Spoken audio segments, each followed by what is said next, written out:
Mirasee. Hello, I'm Cynthia Lamb, producer of Self-Awakened Lifestyle, and today we're going to share a different kind of episode. On this show, ESCO's guests bravely share their stories as they tap deeply into their potential. That's why I thought you might be interested in a brand new show that just launched on the Mirasee FM podcast network. It's called Consciousness Explored.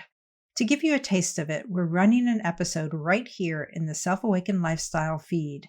I chose this particular episode because the guests are practitioners of the soul like ESCO, using sound and Reiki to effect healing and guide awakening and expansion.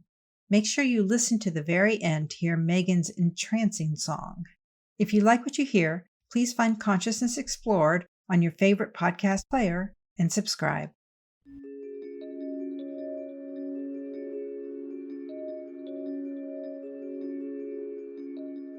I think a big part of that is actually showing up in the way that we do and, be the truth of who we are, in each moment. Then the universe goes, awesome, here you go, have all the good stuff that goes with that.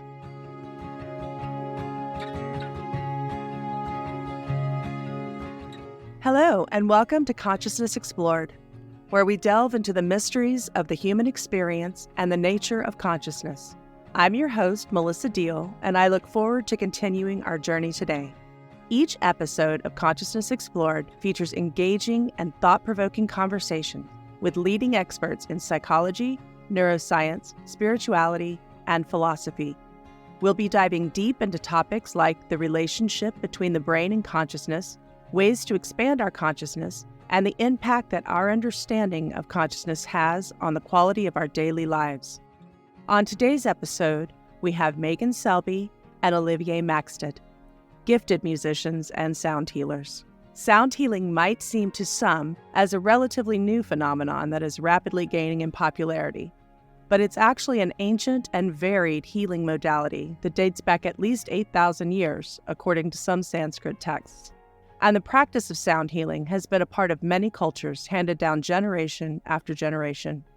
Albert Einstein is quoted as saying, "We are slowed down sound and light waves, a walking bundle of frequencies tuned to the cosmos." Our guests today beautifully demonstrate this through their business, Pure Love Frequency. They have worked with people all over the world, guiding them to ever-expanding consciousness through the healing power of song and sound. We'll be back in a moment with Megan and Olivier's stories.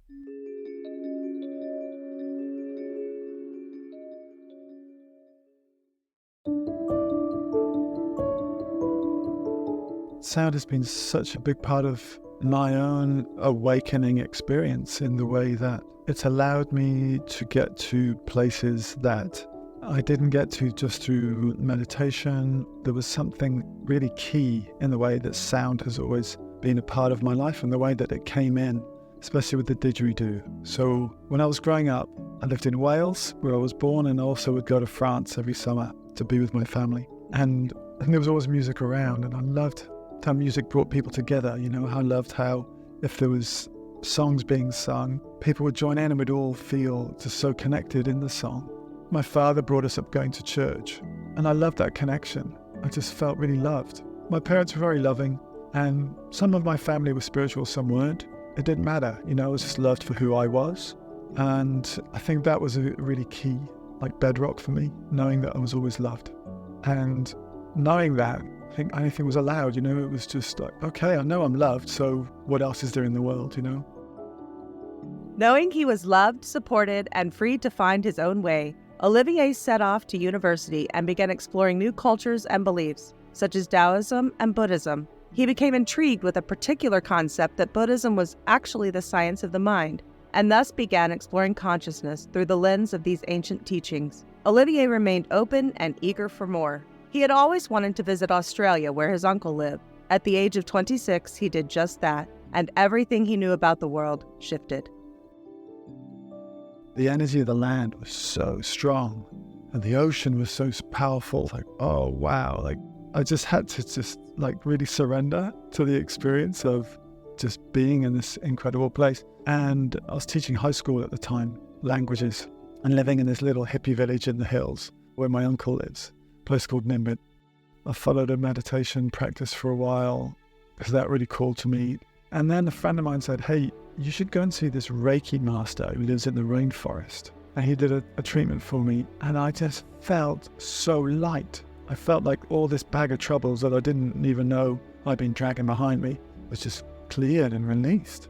Being a high school teacher, there's a lot of stuff going on all the time. So I started having Reiki every month, and very quickly I just loved the energy of it and started bringing it into my classes, noticed how much better the kids were. And it was just like the world was opening up in this whole other way, you know. Things just really started expanding. And after a couple of years, a friend of mine sold me a didgeridoo. He said, you need one of these. And he showed me how to do the circular breathing. You know, I said to him, but isn't circular breathing really difficult? Won't it take me a long time? And he said, well, if you think it's difficult, it will. If you think it's easy, you'll pick it up real quick. I was like, okay, well, it's easy then. And just like 3 evenings, sat in my car so I wouldn't annoy anyone, like just trying to make these sounds down the didge. And all of a sudden it came. And once I had the circular breathing, I was off. And I knew that that was something that was always going to be part of my life. Like everything started to shift. I'd left my teaching job after like 20 odd years of teaching. And I thought I was going to get into like doing Reiki healing. And I did for a while. And then I had to go back to the UK. My dad was having a heart operation. And while I was back in the UK, a couple of people I contacted about doing some Reiki together, turns out they were doing gong baths. And after they heard me play the didgeridoo, they were like, oh man, you have to come and play didge at our gong baths. People are going to love it. And there was this moment of realization. I'm in this room with 30 people all receiving healing through me playing this didgeridoo. It's like, oh wow, like now, instead of just being one-on-one, now there's a whole room full of people receiving this beautiful transmission of loving, healing energy. Oh, this is what I have to do for the rest of my life. Olivier continued to play his didgeridoo at sound healing events. At one such event, he met a woman named Megan. As she began singing, Olivier thought he must be standing next to an angel bringing through the sounds of heaven. Things unfolded quickly and beautifully between Megan and Olivier, and they both knew they'd found a partner in music and in life. As you're about to hear, Olivier was right about his assessment of Megan's heavenly gift.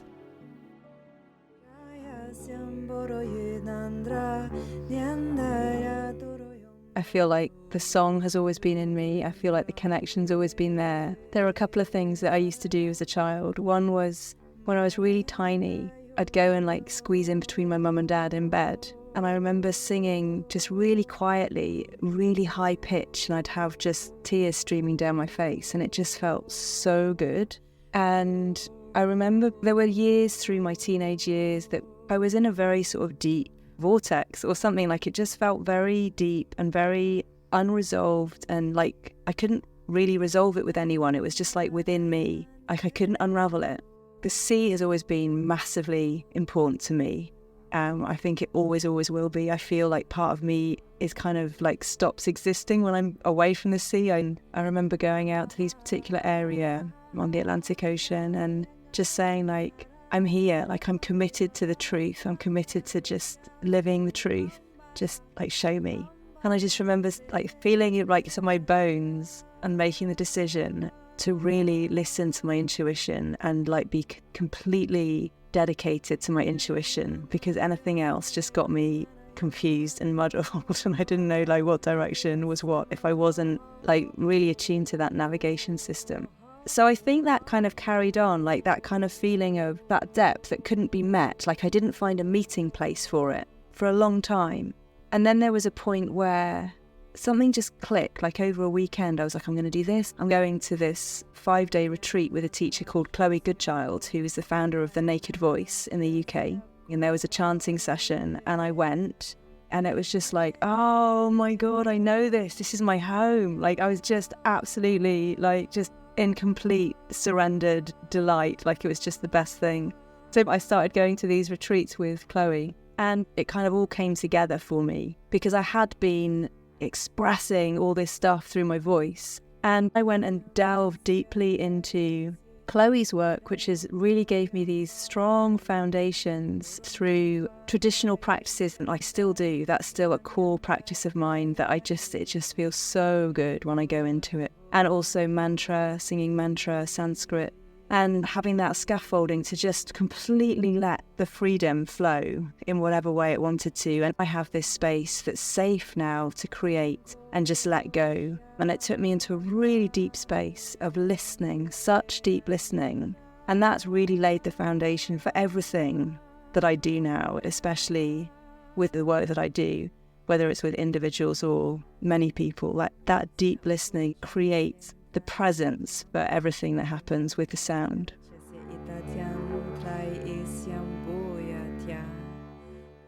We're back in our virtual studio with Megan and Olivier. We teased you a little bit with Megan's gorgeous music, and just to let you know, we're going to play it in its entirety at the end of the episode, so be sure to stick around for that. Now, Megan and Olivier, thank you guys so much for sharing your amazing stories. What I'd like to do now is go a little deeper and explore your thoughts on how music, sound, and consciousness intersect. I'd also like to talk about your new business, Pure Love Frequency. So let's start there. Megan?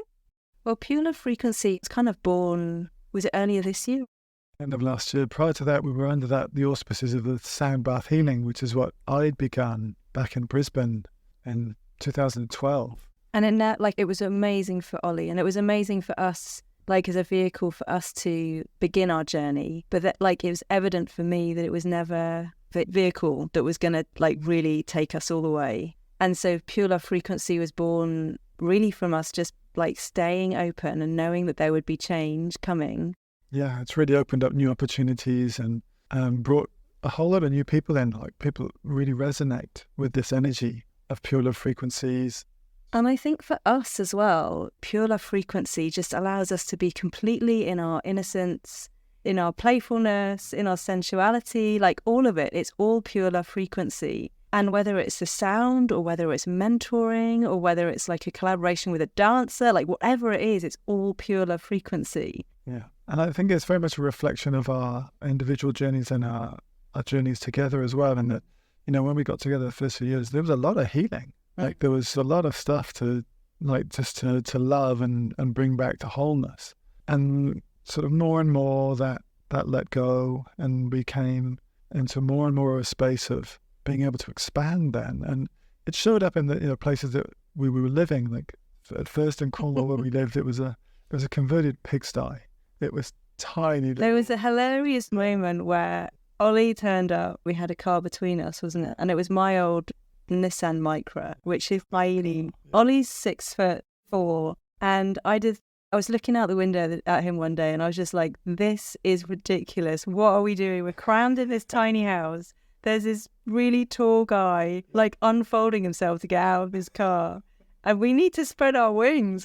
We need to spread our wings." Yeah, and so things expand. We moved to a new house on the south coast of Cornwall. Beautiful house overlooking the sea. We could see the sunrise over the ocean from our bedroom. It was really, really beautiful. Our work started to expand to doing longer journeys with people for 3 or 6 or 9 months, taking them on much greater journeys of expansion. And yeah, we felt the same in our work, and then starting to go online with the pandemic and everything, starting to reach more people then. We were in a consciousness early on of healing and letting go and growing together. And I think the moment we realised that we didn't have to keep doing that, everything changed. And yes, there's healing that happens, but we've shifted into the expansion and actually really allowing, being so conscious of our energy individually and together, and just knowing that we just want to keep expanding and keep raising our vibration. It's not about going in and solving the stuff and healing the stuff. It was we can come out of that, and that stuff just gets healed as we go. And it's this is amazing to be able to do this work without getting drained. Yes, definitely. I often say I would take 5 minutes of clarity over a lifetime of anything else, just because as soon as you have that clarity, even just for a moment, you see that everything isn't something to be fixed. You can let go and drop into the stream and just flow and leave behind what gets caught on the branches along the way and the rocks, and you can flow with it. So yeah, I totally get what you're saying, and I love that.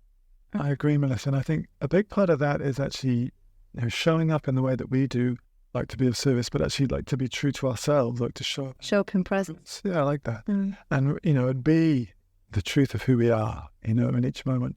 Then the universe goes, awesome, here you go. Have all the good stuff that goes with that. Yeah. What we're learning more and more is, like you say, clarity. Have that clarity. Feel into the field, like feel what's there for us and what we want to create. And then just go and have fun. Like the amount of times where we've just gone and lain on the beach, or gone and done something really exciting that we've really enjoyed, and then we've come back and there's like, oh, we've had some people sign up, or there's a new opportunity, or some money's coming from a client, and it's just like those are the times. So it's like we're having this practical experiment understanding of how this thing works. Like when you become relaxed, like a surrendered place, like we're receptive. When we're receptive, we can receive. Imagine that. And going back to what you said about authenticity, I believe authenticity is service. That is being of service. Running around trying to drag people to do things to change is not serving you or anyone. It's draining, like you said. But your authenticity is an example and an inspiration. And as that unfolds for you, it shows others what is possible, what this life really is, and who we really are as human souls here at this time. So we're going to dig in a little deeper about exploring how music, sound, and consciousness intersect. And I heard Olivier say something once, and I can't remember where I heard him say it, but you said consciousness moves energy into form. And so I want to kind of switch a little bit and talk about what consciousness is to you and explain what you mean by that for the listeners. So consciousness moves energy into form, which is that we are so powerful as creators. And it goes back to an understanding I have of quantum physics. So my brother's an astrophysicist. I've always been into quantum mechanics as well, because I want to understand about the universe. And there's this thing called the double slit experiment, where we're people looking at electrons, and until the observer comes along, when the electrons are just in their pure state, they can be either a particle or a wave. It's the moment an observer comes along and looks for them that they get defined, and they become either the particle or the wave. Now, key to this is understanding that this is not just about tiny particles that we can't even see. This is the key to life, is that the way that we view things is how we create. So if we decide that the world is a difficult place, again, like going back to playing the didge, if I'd have decided that circular breathing was difficult, it would have taken me a long time. But I decided it was easy, and it came real quick. So, if we decide that we are abundant beings and that everything that's unfolding around us is happening for us, and, when we see the world from that point of view, it's so different to someone who, is maybe bitter about the world or pessimistic or always expects the worst. We create our reality. We are so powerful, and we've seen that show up in our lives in such amazing ways. And I want everyone else to experience this freedom and this abundance and this joy. Wonderful. How would you define consciousness? What would you say consciousness is? I think consciousness is it just is. Everything that we see is an expression of consciousness. And beyond that, consciousness is love. Love is the foundation of this universe. There's an amazing experiment that was done in the 80s by 3 incredible people. One was an aeronautics engineer and a commercial pilot, and 2 of his friends who were involved in this inner consciousness experiment. What could they bring through higher consciousness beings in their channelings? And they recorded over 100 channelings over about 2 years. And they managed to bring through these messages about the nature of reality, the nature of the universe. Is this Ra, the law of one? That's it. That's it. So the nature of all of reality is love and light. Love is the fundamental, it's the fundamental energy of everything that we see, everything that has been created started with love. And then that love, it created light. And what's light is photons. It's like these little pockets of energy. The love imprints an energy onto the photons so that they move in a certain way. And then from there, they become denser and denser and denser, and then they create this physical reality that we perceive with our senses. Now, this is just mind-blowing to me, that everything around us that we think is so solid and permanent, it's just made of light influenced by love. Like, oh my word, every person that you see is infinite love, like made manifest. Like, that's just mind-blowing. So that's my understanding of the universe. Reading The Law of One really helped crystallize it and help me understand things at an even deeper level. So that satisfied my cognitive mind. And my heart, as I'm reading it, my heart expands, and I just find myself just able to be even more loving to myself and even more loving to those around me. And it really made me want to go to Egypt. That's fabulous, because that's actually my next question for you. I know how passionate you've been about Egypt, and then you actually got to go to the Great Pyramids. And not only that, you got to play your didgeridoo in the King's Chamber. And so I want you just to let us know about that experience. Gosh, I was really quite surprised. So I was on a 10-day pilgrimage through Egypt with a beautiful group of people. And every day of the trip through Egypt, we're going to temples, we're cruising the Nile. And again, the dream had been to go and play didgeridoo in the King's Chamber. The King's Chamber is built for sound, and there's a stone coffer that you can lie in, and it's tuned to A440. So if you knock it with something hard, it rings out. And in The Law of One, they go into like how this chamber was used. So somebody who was very adept and high consciousness would take somebody into that chamber for them to realize the truth of who they are, essentially to have an awakening experience. So that was why the chamber was designed. And it's otherworldly in there. So we got in there on the last morning. It was a full moon in October. And I was one of the first ones in to the pyramid, and it's quite restricted in there. And made my way up to the chamber.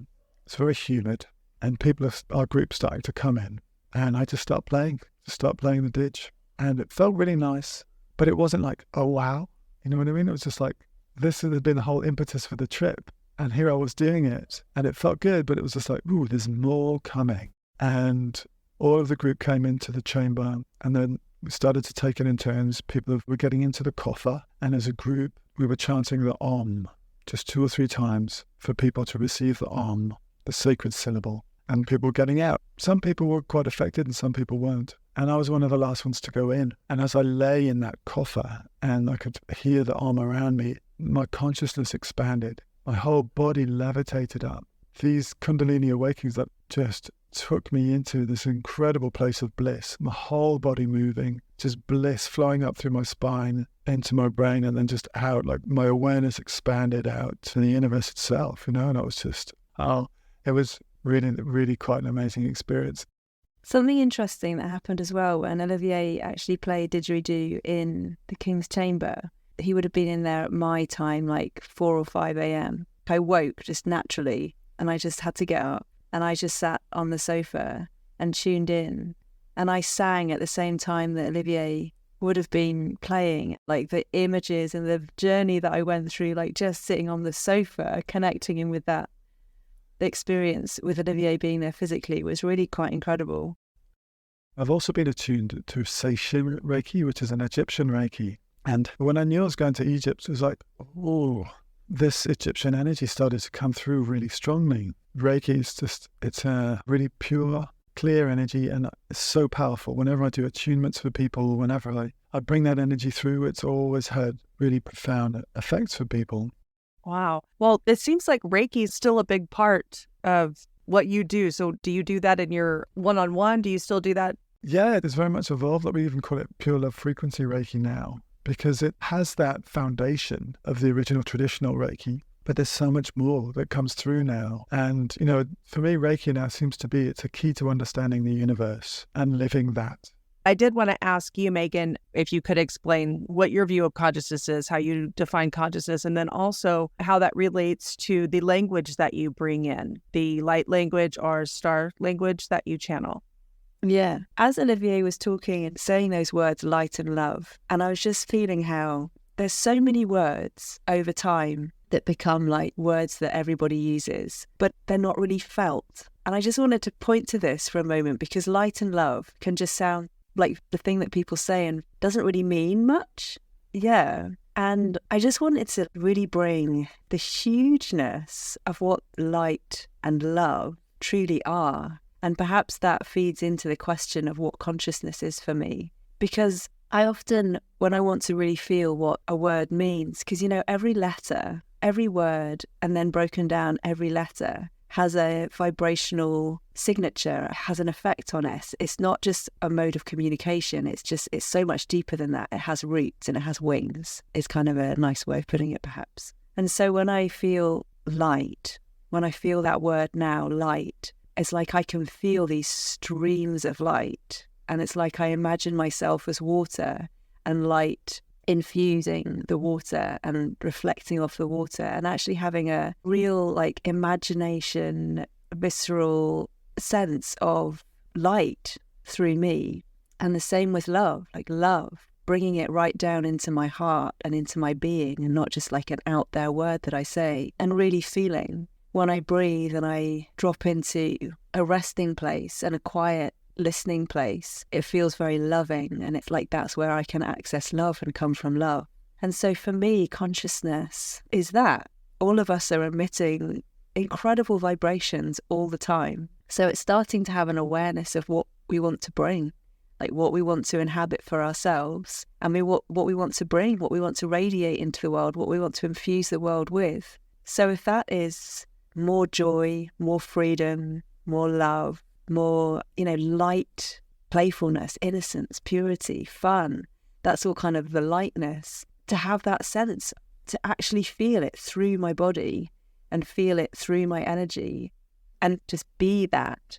And I remember talking quite a few years ago now about, I had this realization of something that I kind of termed the wildfire moment of where we all have our habitual things, hey, and it's like whether it's triggers us into anger or sadness or isolation or whatever it is, are those sort of denser, not so desirable emotions that we've kind of come to think that we have to go through.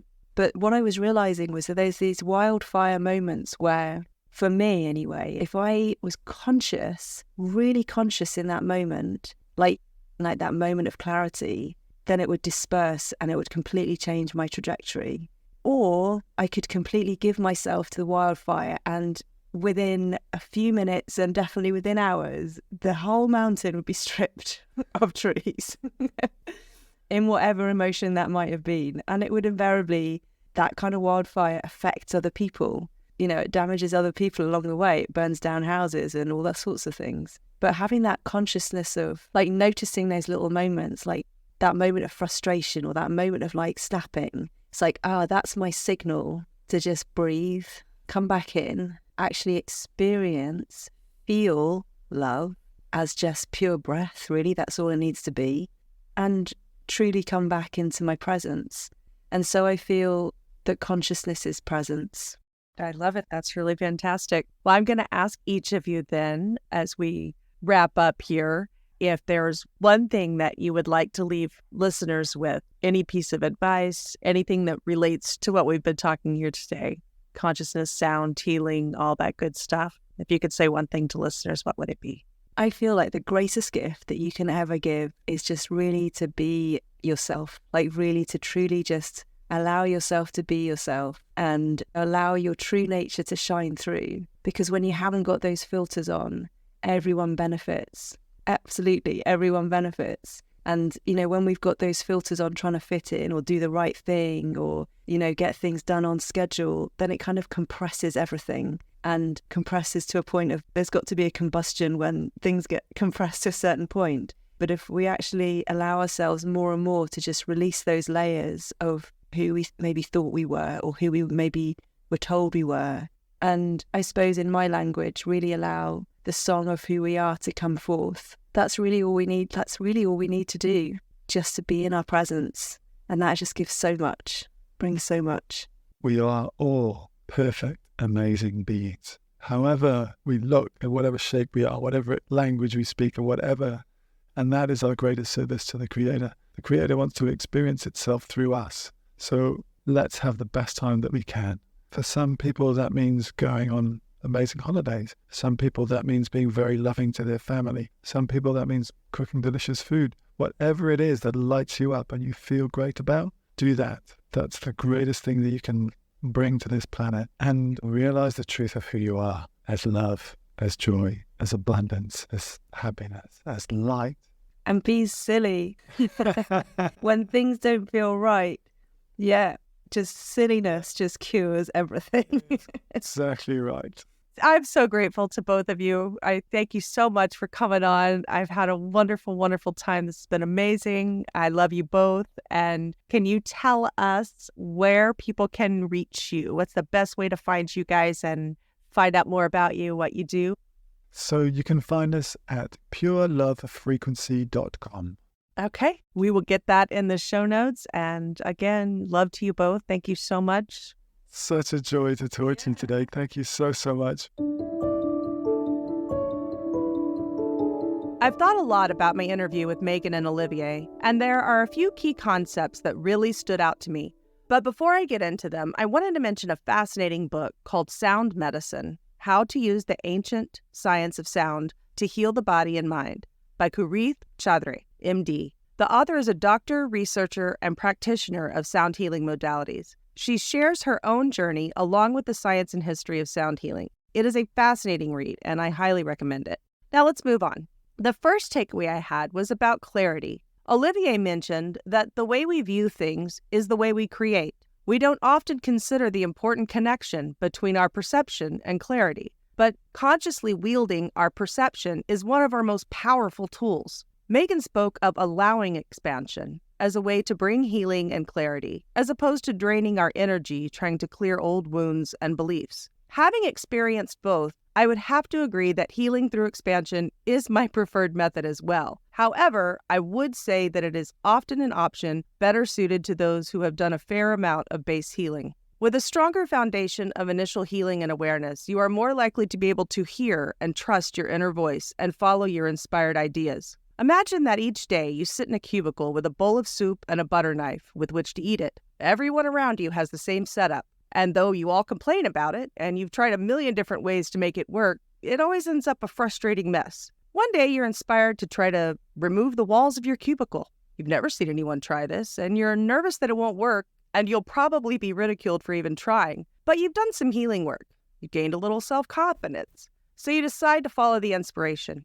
Lifting the walls of the cubicle, you reveal an expanded space. It's still a cubicle, but you can see immediately that in the newly revealed space sits a napkin and a spoon. Now you have new tools, new possibilities, and a bit more clarity. You also have an expanded awareness from this experience that perhaps things aren't always what they seem. You are not likely to spend years in therapy trying to rid yourself of the limiting beliefs you had around eating soup with a butter knife. You're far more likely to grab your new tools and see what you can do with them. As you practice gaining confidence in the reality of new expansive beliefs, the old ones do dissipate, and the clarity is priceless. The willingness to make daring moves and trust our inner guidance leads to the second thing that stood out to me. Megan and Olivier talked a lot about authenticity and knowing who you truly are. And that's a concept I think that we sometimes have a narrow view of. Often we think that being authentic means to boldly and unapologetically cling to whatever belief systems our egos are attached to, as though being authentic is to shout from the rooftops and proclaim,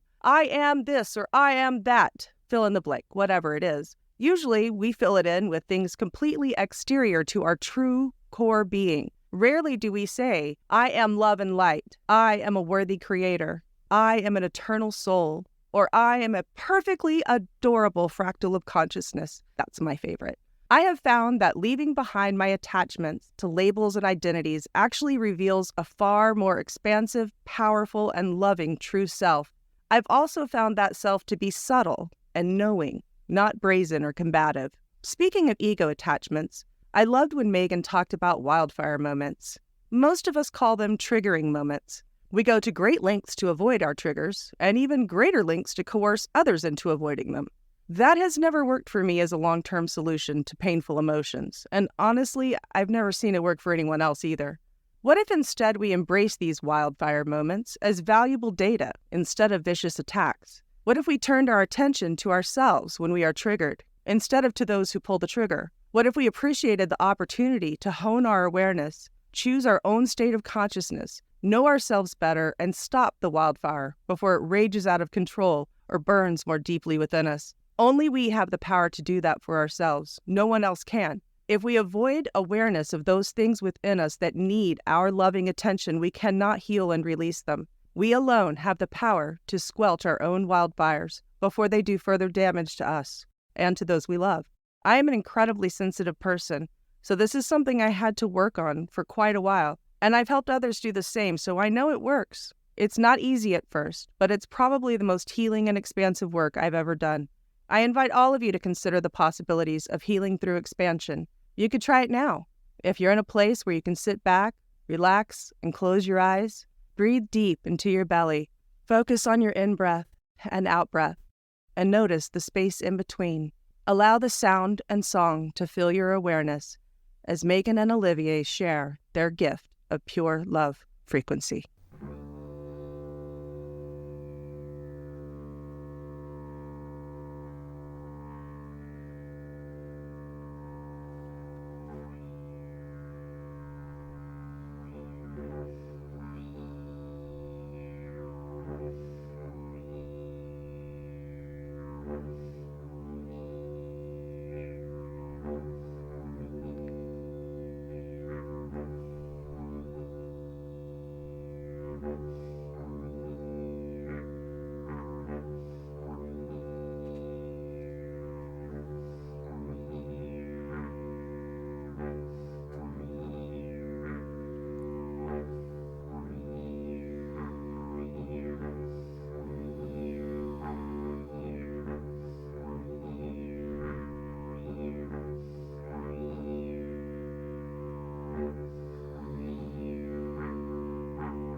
Jaya Syamboro Yinandra Nyandaya Doro Yomboro Yoro Yoro Yandra Ye Maraya Marayandra Yo Yo Hundru Yo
Syombo Traya Nararacha Syakoba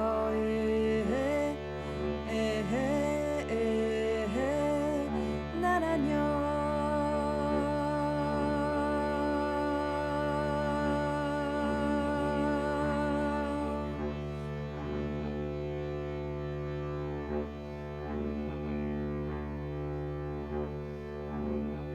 Duroyam Yansyata Nerayon troyam batraye, orom yum batraye tianda, enanyanda traya myongbora, myongbora, myongbora te.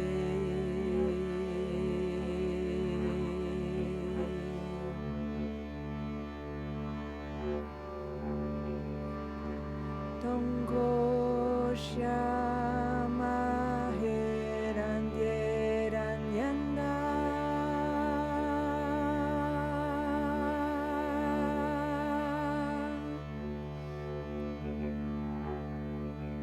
Sia unkurajan sien trayetiam, oromiam paratiara chesia itatiam, trai esiam boyatiam.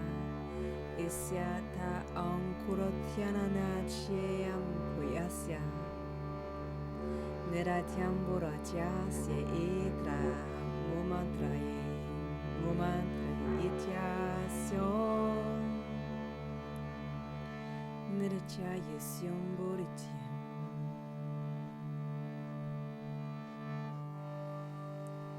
Asya akuye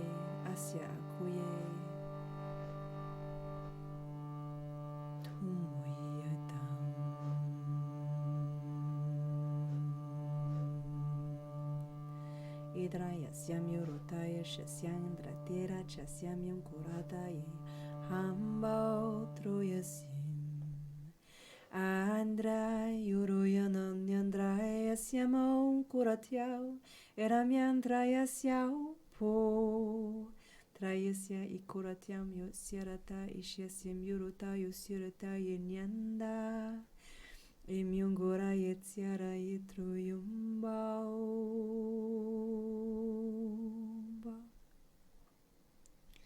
Imaradnyorochu yosyurumbao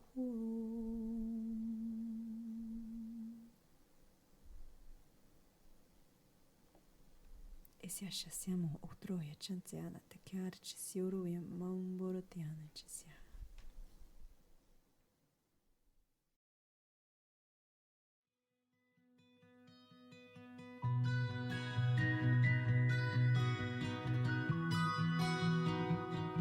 Thank you for listening to Consciousness Explored. Consciousness Explored is a part of the Mirasee FM podcast network, which also includes such shows as Soul Savvy Business and To Lead is Human. Cynthia Lamb produced this episode, and Andrew Chapman assembled it. Our audio editor is Marvin Del Rosario. Danny Eni is our executive producer. Special thanks to our guests Megan and Olivier for sharing their story, wisdom, and beautiful music with us today. Remember to check out their website, purelovefrequency.com. And last but not least, if you enjoyed this episode, be sure to follow us and leave us a starred review. Your feedback helps us to improve the show and reach more listeners like you. Join me next time for more fascinating conversations as we continue to unravel the mysteries and nature of consciousness.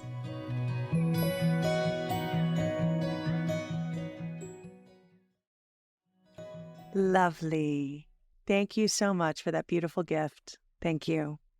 So welcome. Beautiful, beautiful. Okay, now I feel ready.